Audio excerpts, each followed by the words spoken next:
La beauté. La grande maison possédait un magnifique jardin entouré de hauts murs blancs. Le jardin était plein de fleurs aux couleurs vives et aux parfums délicats. Il y avait une paix extraordinaire dans ce jardin. Tout était florissant et prospère, et la beauté des grands arbres semblait protéger toutes les autres plantes. La fontaine devait être le paradis des oiseaux, mais maintenant elle chantait pour elle-même, seule, et sans que rien vînt la troubler. Tout se repliait sur soi-même et attendait la nuit. Elle était danseuse. Elle n'en faisait pas sa profession, mais elle avait choisi ce métier par goût. Certains la considéraient comme une excellente danseuse. Elle devait être fière de son art, car il y avait chez elle une sorte d'arrogance, non seulement l'arrogance de ceux qui sont arrivés, mais qui lui venait d'une sorte de reconnaissance intérieure de sa propre valeur spirituelle. De même qu'une autre aurait été satisfaite du succès qu'elle rencontrait, elle éprouvait la satisfaction de ceux qui considèrent qu'ils sont avancés dans le domaine spirituel. Le progrès de l'esprit est une illusion imposée au moi, mais c'est une illusion très agréable. Elle portait des bijoux et ses ongles étaient rouges. Ses lèvres étaient peintes et de la teinte appropriée. Elle ne se contentait pas de danser, elle faisait aussi des conférences sur l'art, la beauté et la réalisation spirituelle. La vanité et l'ambition se lisaient sur son visage. Elle voulait être connue à la fois sur le plan spirituel et en tant qu'artiste, et maintenant, le spirituel prenait le pas. Elle dit qu'elle n'avait aucun problème personnel, mais qu'elle aurait aimé parler de la beauté et de l'esprit. Elle ne se souciait pas des problèmes personnels qui sont tous plus ou moins stupides. Elle s'intéressait à des questions plus profondes. Qu'est-ce que la beauté? Est-elle intérieure ou extérieure? Est-elle subjective ou objective, ou une combinaison des deux? Elle était très assurée sur son terrain, et l'assurance est la négation du beau. Être certain, c'est être enfermé en soi-même, c'est être invulnérable. Si l'on n'est pas ouvert, comment la sensibilité peut-elle se faire jour? Qu'est-ce que la beauté? Désirez-vous une définition, une formule, ou désirez-vous simplement avoir un avis? Mais ne doit-on pas avoir un instrument de recherche? Sans connaissance, sans explication, comment peut-on avancer? Nous devons savoir où nous allons avant de nous mettre en route. Les connaissances n'empêchent-elles pas la recherche? Si vous savez, comment peut-il y avoir recherche? Le mot connaissance n'indique-t-il pas un état où toute recherche a cessé? Savoir n'est pas chercher. Ainsi, tout ce que vous demandez, c'est une conclusion, une définition. La beauté peut-elle se mesurer? La beauté peut-elle se comparer à quelque chose de connu ou à un modèle imaginaire? La beauté est-elle une abstraction sans support? La beauté est-elle exclusive et ce qui est exclusif peut-il être intégré? L'extérieur peut-il être beau sans la liberté intérieure?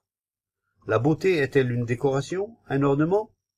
Le déploiement extérieur de la beauté est-il une preuve de sensibilité? Que cherchez-vous donc?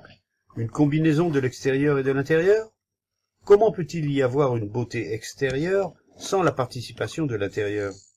De quel côté mettez-vous l'accent? J'attache une égale importance aux deux aspects de la beauté. Sans la forme parfaite, comment peut-il y avoir de vie parfaite? La beauté est la combinaison de l'extérieur et de l'intérieur. Ainsi, vous avez une formule pour atteindre à la beauté. La formule n'est pas la beauté, mais seulement une série de mots. Être beau n'est pas la même chose que devenir beau. Que cherchez-vous donc? La beauté de la forme et de l'esprit. Une fleur parfaite a besoin d'un beau vase. Peut-il y avoir une harmonie intérieure et ainsi peut-être une harmonie extérieure sans la sensibilité? La sensibilité n'est-elle pas essentielle pour percevoir le laid ou le beau? La beauté est-elle le refus de la laideur? Oui, naturellement. La vertu est-elle un refus, une résistance? S'il y a résistance, peut-il y avoir sensibilité? Pour qu'il y ait sensibilité, ne faut-il pas qu'il y ait liberté? Ce qui est enfermé, replié sur soi, peut-il être sensible? L'ambitieux peut-il être sensible, conscient de la beauté? La sensibilité, la vulnérabilité à ce qui est essentiel, n'est-ce pas?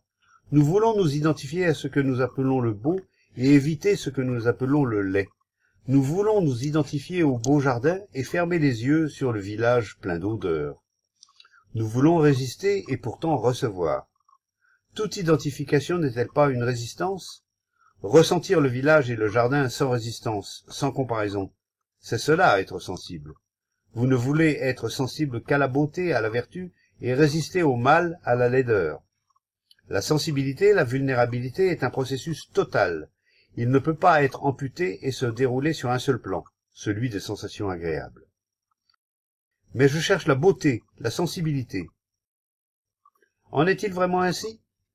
Si cela est vrai, alors toute préoccupation au sujet de la beauté doit cesser. Cette considération, ce culte de la beauté, est une fuite devant ce qui est, devant vous-même, n'est-ce pas? Comment pouvez-vous être sensible si vous n'avez pas conscience de ce que vous êtes, de ce qui est? Les ambitieux, les astucieux, ceux qui pourchassent la beauté, ne font qu'adorer des projections d'eux-mêmes. Ils sont totalement enfermés en eux-mêmes, ils ont bâti une muraille autour d'eux, et comme rien ne peut vivre dans l'isolement, ils souffrent.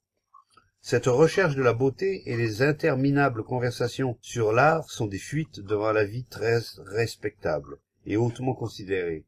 Des fuites devant la vie, c'est-à-dire des fuites devant soi-même. Mais la musique n'est pas une fuite. Elle est une fuite, une évasion lorsqu'elle remplace la compréhension de soi-même. Sans la compréhension de soi-même, toutes les activités mènent à la confusion et à la douleur. Il n'y a sensibilité que lorsqu'il y a la liberté que donne la compréhension du mécanisme du moi, de la pensée.